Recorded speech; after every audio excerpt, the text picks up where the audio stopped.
tentang pemikiran ekonomi Abu Yusuf. Yang lebih spesifikasinya saya akan menjelaskan riwayat hidup, kitab Al-Haraj, salah satu kitab yang beliau buat tentang perpajakan, kemudian pemikiran ekonominya pada masa itu. Saya akan menjelaskan sedikit nama panjang dari Abu Yusuf, yaitu Yakub bin Ibrahim bin Habib bin Hunais bin Sa'an al-Ansyari al-Jalbi al-Kufi al-Baghdadi, atau yang lebih dikenal dengan Abu Yusuf. Itu lahir di kota Kufah pada tahun 113 Hijriah atau 731 Masehi, dan meninggal dunia di Baghdad pada tahun 182 Hijriah atau 798 Masehi. Nah, beliau ini, Abu Yusuf kecil ini, sudah terlihat minat dan keinginan belajarnya, yang pada masa itu Kufah adalah salah satu daerah atau salah satu kota yang menjadi pusat peradaban Islam atau pusat orang-orang belajar tentang ilmu Islam pada masa itu. Kemudian Abu Yusuf ini menimba ilmu dengan berbagai ulama pada masa itu. Salah satu di antaranya seperti Abu Muhammad atau bin Sa'ad al-Kufi, Sulaiman bin Mahran al-Mashi, Hisam bin Urwa, Muhammad bin Abdurrahman bin Abi Layla, kemudian Muhammad bin Ishaq bin Yasar bin Jabbar, dan Al-Hajjaj bin Arto. Selain itu dia juga menimba ilmu dengan Abu Hanifah selama 17 tahun sampai Abu Hanifah meninggal dunia. Yaitu kita tahu Abu Hanifah adalah pendiri dari mazhab Hanafi, sehingga Abu Yusuf ini salah satu pelopor dari mazhab Hanafi. Nah, bahkan sedikit orang yang ingin belajar kepadanya. Di antara tokoh besar yang menjadi muridnya adalah Muhammad bin Al-Hasan Al-As-Sibani, Ahmad bin Hanbal, Yazid bin Harun Al-Watsi, Al-Hasan bin Zaid Al-Lu'lu'i, dan Yahya bin Adam Al-Karashi. Di sisi lain, sebagai salah satu yang bentuk penghormatan dan pengakuan dari pemerintah atas keluasan dan kedalaman ilmunya, Abu Yusuf diangkat menjadi seorang ketua dari Mahkamah Agung pada masa dinasti Abbasiyah. Sekalipun begitu padat urusan kenegaraannya dan birokrasinya, Abu Yusuf juga menyempatkan dirinya untuk menulis beberapa buku. Di antaranya yang sangat fenomenal yaitu kitab Al-Haraj tentang perpajakan. Tentu kitab Al-Haraj ini ditulis oleh Abu Yusuf melalui permintaan dari pemerintahan Khalifah Harun al-Rasyid mengenai berbagai persoalan perpajakan pada masa itu, sehingga ingin memperbaiki administrasi negara, membuat dari pemerintah itu bisa menerima pajak dari masyarakat sehingga tidak menzolimi masyarakat, sehingga pemerintah dan masyarakat bisa hidup harmonis, baik, sehingga kekhalifahan masa itu bisa berjalan dengan baik. Nah, Abu Yusuf ini, ya kan, membuat kitab Al-Haraj ini bukan hanya dengan dari hadis Al-Quran dan hadis, tapi juga dari rasionalitas. Nah, banyak dari para ulama sebelum itu, bahkan setelahnya, itu hanya membuat kitab berdasarkan Al-Quran dan hadis saja, tapi tidak berlandaskan dengan akliyahnya atau rasionalitasnya. Jadi dia hanya berlandaskan akliyah atau Al-Quran dan hadis saja. Nah, pemikiran Abu Yusuf ini di bidang ekonomi, yaitu dengan latar belakang seorang fuqaha beraliran ahl ar-ra'yu, Abu Yusuf cenderung memaparkan berbagai pemikiran ekonominya dengan menggunakan dan perangkat analisis kias yang didahului dengan melakukan kajian yang mendalam terhadap Al-Quran, hadis Nabi, atsar sahabi, serta praktik penguasa Islam yang baik pada masa itu. Kekuatan utama pemikiran Abu Yusuf adalah masalah keuangan publik. Jadi masalah keuangan publik adalah kekuatan utama dari pemikiran Abu Yusuf. Kemudian Abu Yusuf juga memikirkan dan meminta kepada pemerintahan masa itu tentang bagaimana sih untuk membangkitkan ekonomian pada masa itu. Kemudian dalam bukunya juga menyangkutkan tentang bagaimana sistem perpajakan itu, apa yang berdampak dari perpajakan yang diambil oleh pemerintah. Kemudian Abu Yusuf juga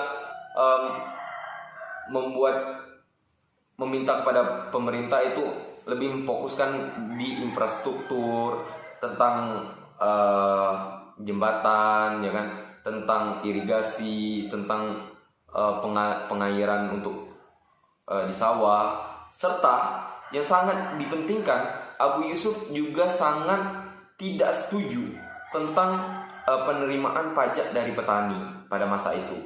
Jadi Abu Yusuf ini tidak setuju untuk penerimaan pajak dari petani karena ini bisa meningkatkan dari harga dari hasil pertanian. Jadi Abu Yusuf lebih pro terhadap tidak ada pengambilan pajak dari petani.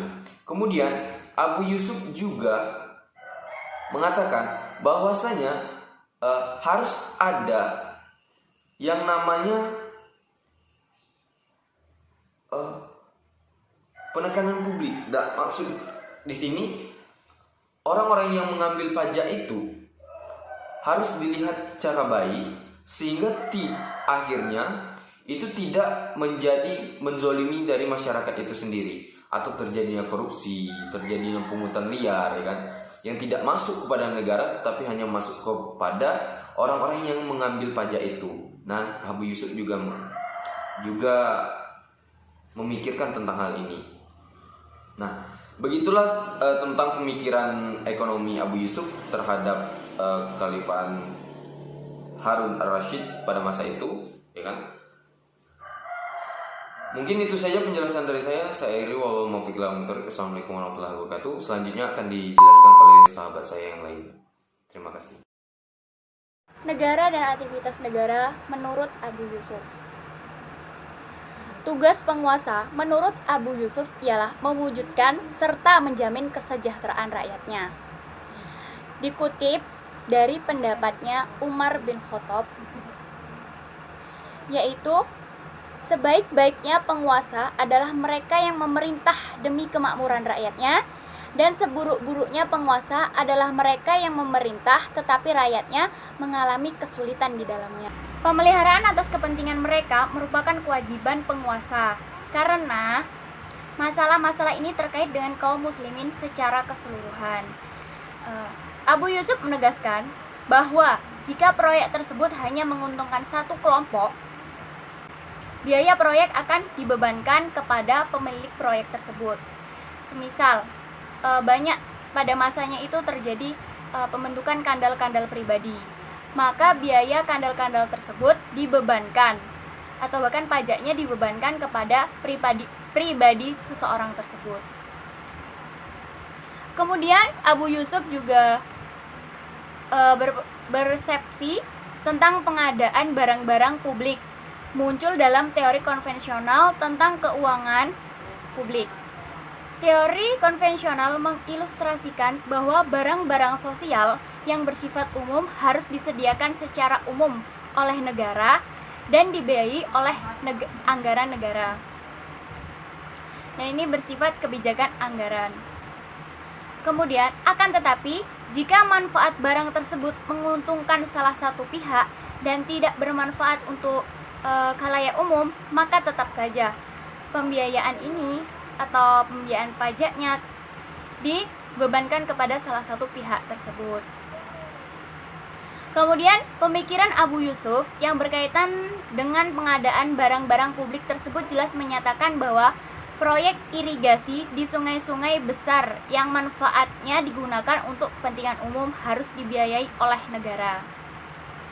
Kemudian, Abu Yusuf juga menyarankan agar negara menunjuk pejabat yang jujur dan amanah dalam berbagai tugas. Abu Yusuf menyatakan bahwa administrasi yang efisien dan jujur diperlukan untuk bekerja dengan tegas tanpa sikap tirani dan sikap murah hati tanpa penindasan. Hal itu yang menyebabkan beliau atau Abu Yusuf ini memerintahkan untuk menunjuk pejabat yang jujur.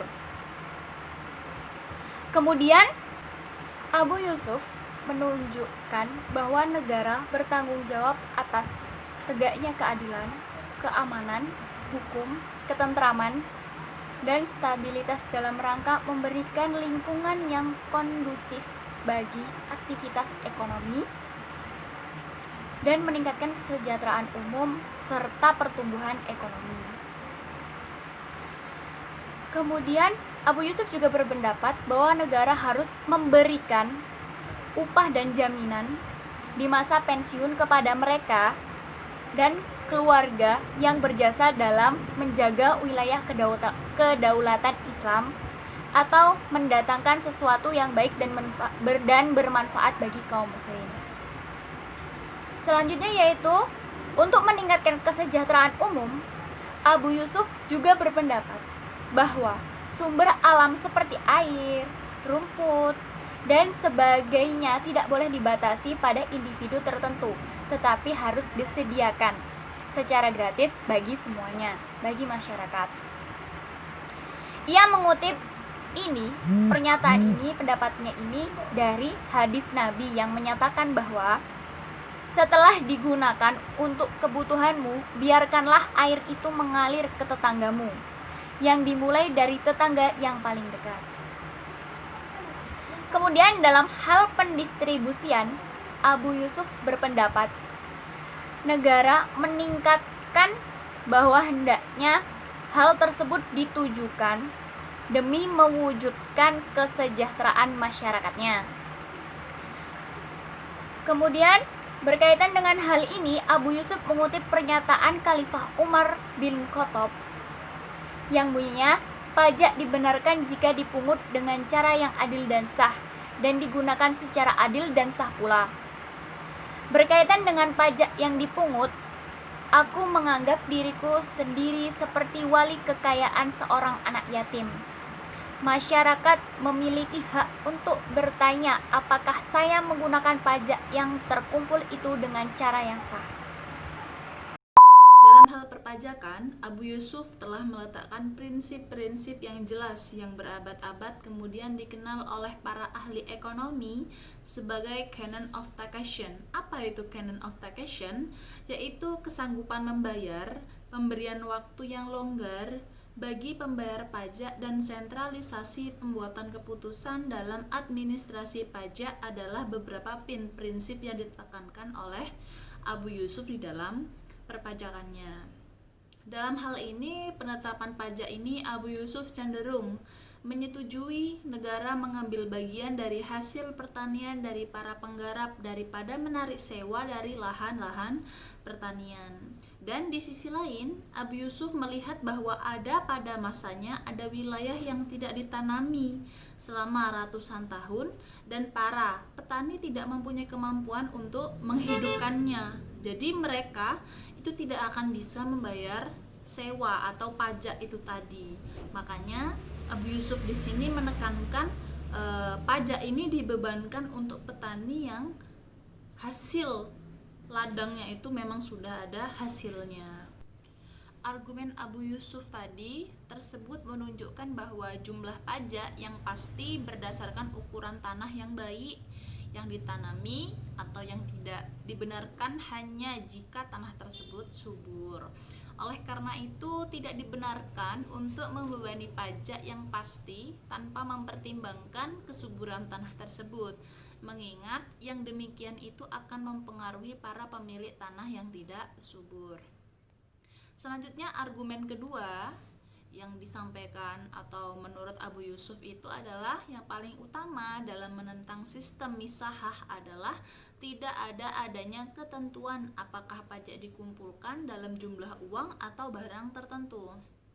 Abu Yusuf berkata jika harga-harga gandum turun, pembebanan pajak dalam bentuk sejumlah uang tertentu sebagai pengganti dari sejumlah gandum tertentu akan melampaui kemampuan para petani. Di sisi lain, pajak dalam bentuk jumlah barang tertentu akan membuat pemerintah mengalami defisit karena menerima pendapatan yang rendah. Selanjutnya, lebih jauh lagi, Abu Yusuf ini menekankan bahwa metode penetapan pajak secara proporsional dapat meningkatkan pendapatan negara dari pajak tanah dan di sisi lain mendorong para petani untuk meningkatkan produksinya. Ia mengatakan, dalam pandangan saya, sistem perpajakan terbaik untuk menghasilkan pemasukan lebih banyak bagi keuangan negara dan yang paling tepat untuk menghindari kezaliman terhadap para pembayar pajak oleh para pengumpul pajak adalah pajak pertanian secara proporsional.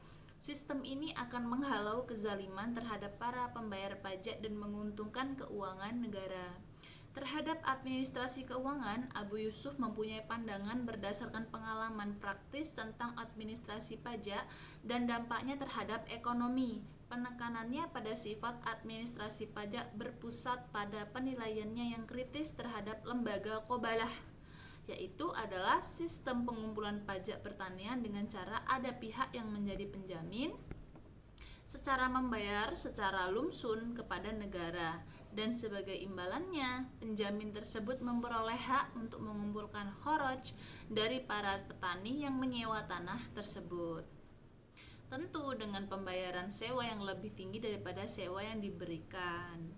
Lebih jauh lagi, Abu Yusuf menekankan bahwa metode penetapan pajak secara proporsional dapat meningkatkan pendapatan negara dari pajak tanah dan di sisi lain mendorong para petani untuk meningkatkan produksi.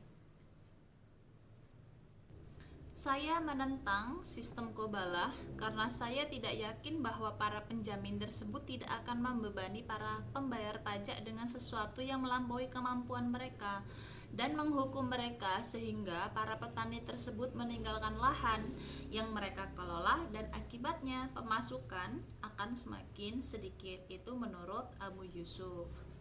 Lalu Abu Yusuf mengatakan, saya sarankan agar Anda memilih orang yang berakhlak baik, saleh dan amanah, serta mengangkatnya sebagai administrator pajak. Ia haruslah orang yang jika Anda beri kewenangan untuk memungut pajak, memungut apa yang dibolehkan dan menjauhi apa yang dilarang, bebas memutuskan apa yang harus dipungut dan apa yang harus dihindari dari pajak. Apabila tidak adil dan tidak amanah, ia tidak akan bisa dipercaya melakukan tugas sebagai pemungut pajak. Lalu Abu Yus juga mengatakan, saya sarankan agar Anda mengutus sebuah komisi yang terdiri dari orang-orang yang amanah dan jujur untuk menyelidiki perilaku para pemungut pajak dan cara-cara mereka memungut pajak dan menghukum mereka yang bersalah. Dan tidak boleh ada sesuatu yang dipungut berdasarkan dugaan. Harus ada penilaian yang adil terhadap barang yang mendasari suatu keputusan. Tidak boleh ada pengenaan pajak yang berlebihan atau merusak pembendaharaan negara. Jadi di sini Abu Yusuf menjelaskan bahwa dan menekankan bahwa memilih seseorang yang menjadi administrasi atau orang yang sebagai orang yang menarik pajak kepada para petani itu haruslah orang yang berakhlak baik, orang yang jujur, karena dana pajak itu banyak, takutnya ada orang-orang yang korupsi.